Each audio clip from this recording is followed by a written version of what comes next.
bergabung dengan Pok Darwis sejak Namu ini dicanangkan jadi desa wisata. Nah, kalau saya tidak salah 2017. Ya, kebetulan saat itu Ketua Dewan Pertimbangan Presiden juga turun ke sini dan beliau titip langsung ke Pak Bupati untuk ditetapkan Namu ini sebagai desa wisata. Nah, yang dikerjakan saat di Pok Darwis yang pertama Jumat bersih. Itu Jumat bersih secara umum. Nah, kemudian yang kedua untuk proker Pok Darwis sendiri itu setiap hari Selasa. Ya, ada bakti khusus, kegiatan khusus untuk anggota Pok Darwis. Selain itu ya memang rutin ya, rutinitas. Artinya Pok Darwis itu kalau lihat sampah dimanapun, kemanapun pergi itu harus dibersihkan. Iya, jangan ada yang disisakan. Ya.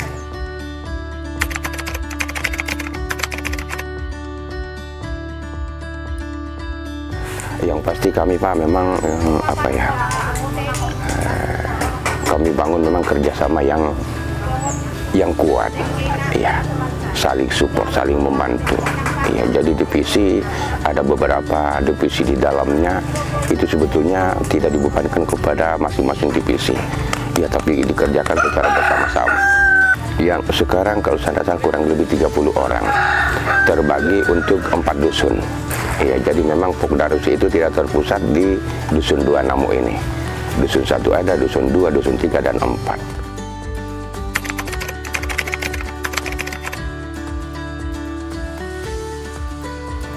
Macam-macam Pak, tergantung permintaan. Kadang kalau untuk menawarkan ya kami tawarkan seperti spot foto ya, atau makanan-makanan seperti buah-buahan, kelapa muda, macam-macam lah Pak.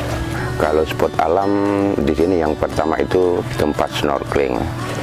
Ya, mandi-mandi di pantai Pasir Panjang di dusun 3 Tunduone, kemudian di dusun 2 ini dan di dusun 1.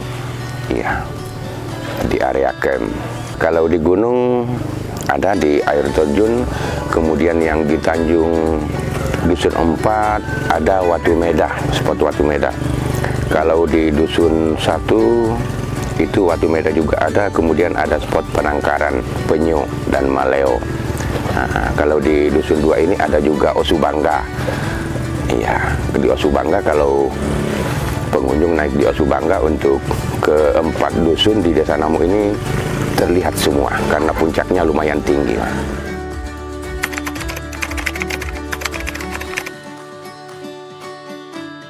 Ya, alhamdulillah meningkat. Ya, meningkat, bahkan hari ini pada tahun 2023-24 lebih banyak pengunjung. Ya. Yang pasti betul, kalau kesyukuran sudah pasti kami sangat bersyukur, tetapi kami juga kami juga berharap pemerintah daerah, kabupaten termasuk provinsi untuk bisa membantu kami, ya, karena memang Pok Darwis ini terbatas. Kami hanya bisa melakukan apa yang bisa kami lakukan, kami kerjakan. Iya.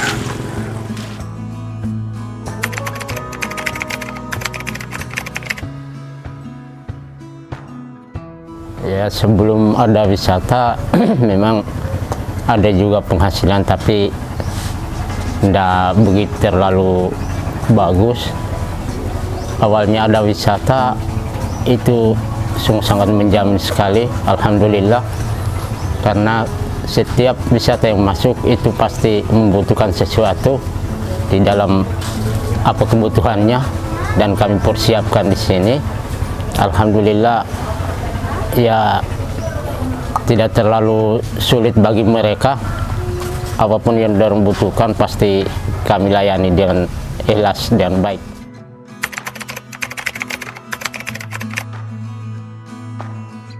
Iya, betul sekali. Karena pernah dulu beberapa orang itu datang menanyakan ini, kalau ada, kami pun bilang tidak ada. Lalu dia orang bilang kalau bisa kita siapkan ini, karena kami ini di sini biasa banyak membutuhkan itu.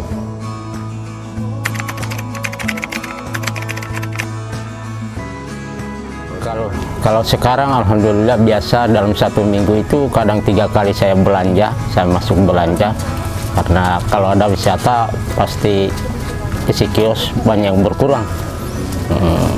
Belanjanya ke Langkapulu sana.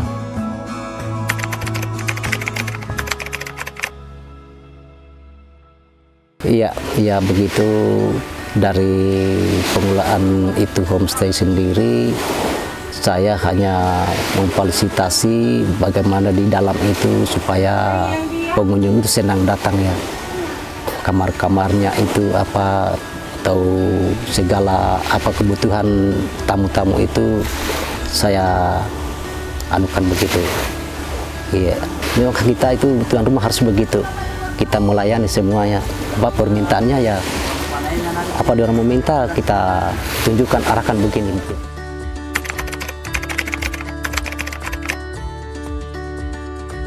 Di sini sudah mulai ada pergerakan dari homestay itu. Baru mungkin sekarang ini baru kita merasakan itu sebagai pengguna homestay. Iya, ya insya Allah hari ini mungkin ada, iya ada peningkatan dibanding di tahun-tahun yang kemarin itu. Ya sekarang memang sudah hari-hari ini, minggu-minggu ini mungkin ada 3 kali yang masuk di rumah ini. Iya.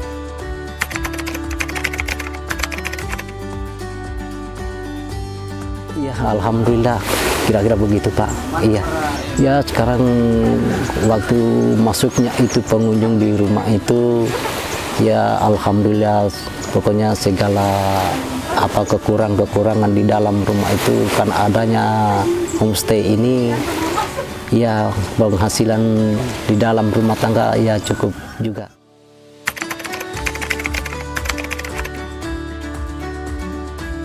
Ya saya sebagai pemilik homestay, saya harapkan supaya kamarnya itu maunya saya mau tambahkan begitu di dalam supaya kamar mendapat 3 begitu kamar, supaya pengunjung itu datang meminta kamar-kamar begitu supaya terisi, supaya dilayani bagus begitu. Iya.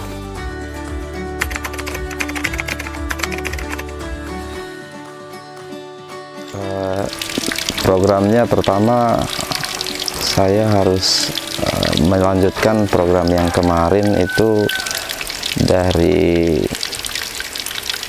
pembuatan camping ground, kemudian homestay-nya. Jadi semua kami menyediakan dulu fasilitas yang ada. Kalau kelembagaannya kami di sini ada Pok Darwis, itu terdiri dari 30 orang. Dan itu semua masing-masing punya divisi. Nah, jadi Pok Darwis ini mulai penjaga portal itu ketika tamu masuk itu sudah disambut dengan yang bagian penjaga portal. Kemudian ketika tamu itu akan menginap, maka kami akan memberikan kepada Pok Darwis yang bergerak di bidang pemandu. Jadi mereka yang mengantar ke homestay, kemudian mengantar ke semua destinasi yang ada di Desa Namu ini.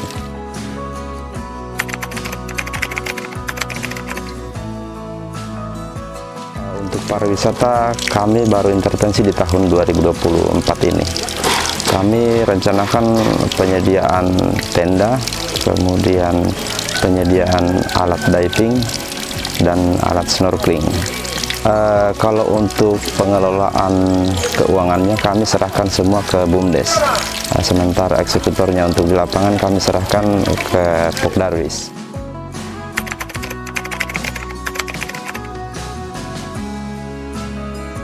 Dalam 1 bulan itu rata-ratanya kalau seminggu biasa dapat sampai 200 orang.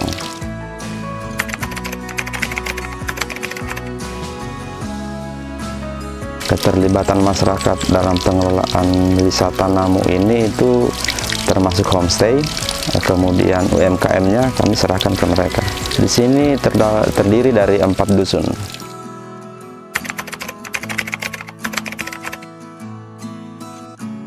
Nah, itu sangat membantu Pak, karena program mereka itu terkait masalah pengembangan wisata kami di sini. Kemarin ada yang datang dari UGM, itu sangat membantu kami untuk pengembangan desa kami di sini.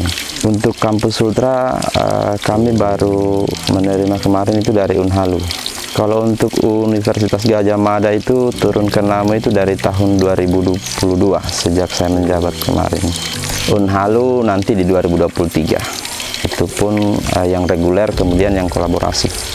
Itu sebelum masa jabatan saya di 2018, UMK Universitas Muhammadiyah Kendari.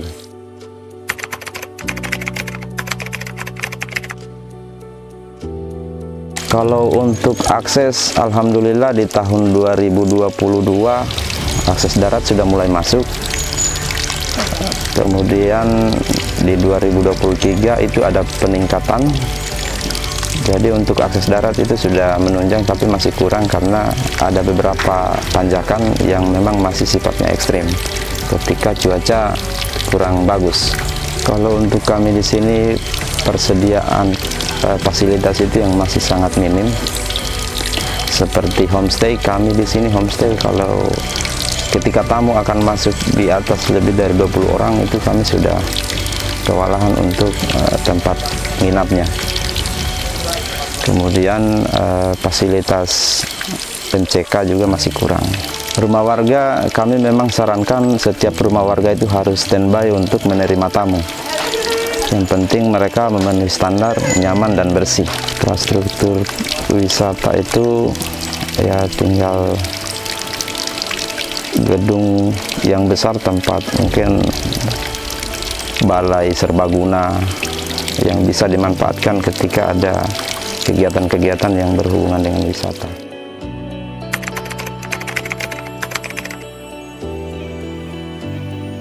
Kalau untuk di bidang perekonomian itu sangat ada pengaruhnya sejak pariwisata ini masuk. Utamanya bagi UMKM yang tadinya mungkin omsetnya hanya 50.000, dia bisa jadi 150 sampai 200.000, bahkan di atasnya. Kemudian harga ikan yang tadinya 15.000 dia jadi 25 sampai 40.000. Ini sangat menunjang ekonomi.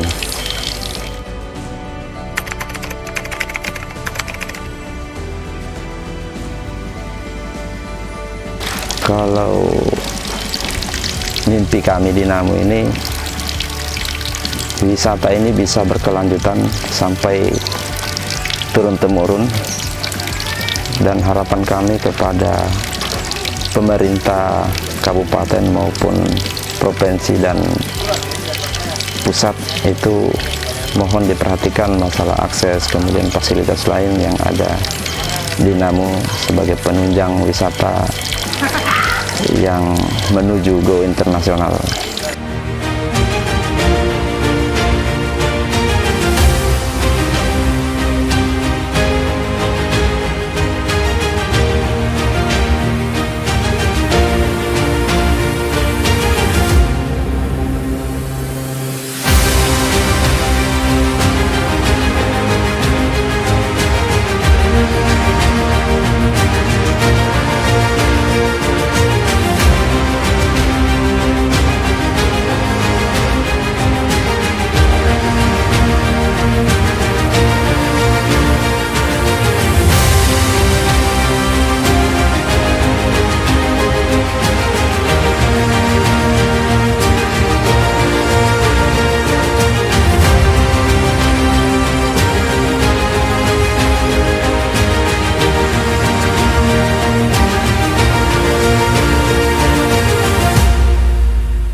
Ayo berkunjung di Desa Wisata Sultra, temukan pesonamu di Desa Wisata Namo.